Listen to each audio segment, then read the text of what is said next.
है दीप, जिन्हें आईटीसी पसंद आया वो उन्हें ये शेयर भी पसंद आएगा, क्योंकि आईटीसी के जो 2 इनिशियल है वो इसमें भी है, आईओटी, इंडस टावर। और बिल्कुल आईटीसी से मिलता जुलता, एकदम शांत आराम से, कोई ज़्यादा एक्शन हड़बड़ी में चलने की, इसको न तो चलने की हड़बड़ी में आदत है न गिरने की आदत है। क्यों पसंद है, कारण बता दूं। प्रोमोटर्स भारतीय ग्रुप की कंपनी है, भारतीय एयरटेल की ये इंफ्रास्ट्रक्चर कंपनी जो टावर लगाने और चलाने का काम करती है।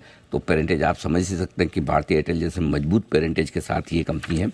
दूसरा कारण जो है, इस कंपनी की सबसे बड़ी समस्या थी जो वोडाफोन आइडिया के साथ इनका जो डेट था, वो डेट अटका हुआ पड़ा था।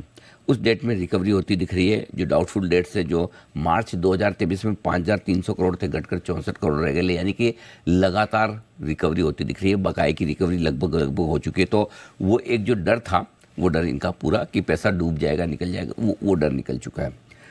तीसरी चीज़ दीप जो है कि वैल्यूएशंस बहुत ही आकर्षक है। मैं उम्मीद करता हूँ कि इस वित्त वर्ष में 5,500 से 6,000 करोड़ का प्रॉफिट करेगी। नेट प्रॉफिट है 6,000 करोड़ का, 14,000 15,000 करोड़ का एबिट करेगी। आप सोचो, एबिटा तो 15,000 करोड़ का और 6,000 करोड़ का प्रॉफिट अगर करें, और 65-70,000 करोड़ 67,000 करोड़ के मार्केट कैप पर है, तो बहुत ही अट्रैक्टिव वैल्यूएशन पे है। और अगले 1-2 साल में तो और बढ़िया वैल्यूएशंस हो सकते हैं। एक और चीज़ इंटरेस्टिंग ये कि अगर वित्त वर्ष 2025 का ईवी वर्सेज एबिटा देखें तो 4 टाइम पर ही ट्रेड कर रहा है, वो भी अट्रैक्टिव है।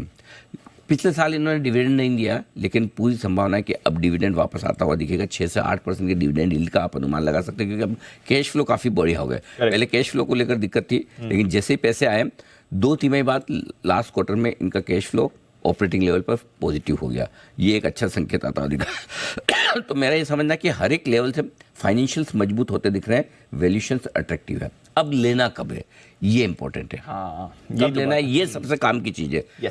स्टॉक एफएनओ बैन में है, ये मुझे पता है, कोई बताए ना, नहीं तो फिर आप लोग ट्वीट करेंगे बैन में वाले से, तो लेना ही नहीं है आपको बैन में। तो पहली चीज़ तो फ्यूचर्स में लेना ही नहीं है। एग्जैक्टली। दूसरी चीज़ लेना है तो कैश में लेना है। और कब लेना है, ये लेना है जब इसमें एक ब्लॉक डील हो।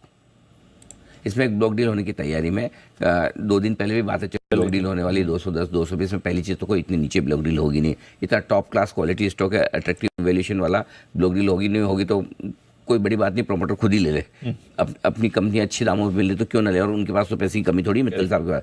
सो ये 3.25% की मोबाइल वेस्ट करके एक कंपनी है जिनकी प्रमोटर है, इनके पास ये आखिरी इतनी हिस्सेदारी बची इनके पास, लास्ट सप्लाई, ये लास्ट सप्लाई है, ये होगी। और ये जिस प्राइस में ब्लॉक डील हो वहाँ ले लेना, ठीक है। अब टारगेट बता देता हूँ, 300, 325, 350। और ये स्टॉक जो ऐसा है बिल्कुल ठीक आईटीसी की तरह आपको स्लो एंड स्टडी रिटर्न देगा। शांति से आप इसको अब आप सोचोगे 300, 350, अगर आपको समझो 330-35 में 230-35 में एंट्री करने का मौका मिल जाए, 30% 35% का रिटर्न निफ्टी का स्टॉक दे, कम होता है? किस हिसाब से कम होता है? कम होता है, बराबर। और ऐसा स्टॉक जिसको लेकर आपको आराम से अच्छी नींद आए, कभी इंडस टावर या आईटी से आपके पोर्टफोलियो में तो आपको रात की नींद नहीं खुलेगी। एग्जैक्टली। ऐसा वॉलेटाइल मूवमेंट नहीं आएगा। हाँ, इनकी वजह से नींद नहीं खुलेगी कि भाई इस कंपनी का क्या होगा क्या नहीं होगा। सो शांति से जिन लोगों को अच्छा क्वालिटी स्टॉक लेके बैठना है, वो आराम से एक्यूमुलेट करे। एक और चीज़, हर 5% के फॉल पे एक्यूमुलेट करे। कई बार मैं 10% का देता हूँ, कई बार तो 5% और घटे तो SIP करिए।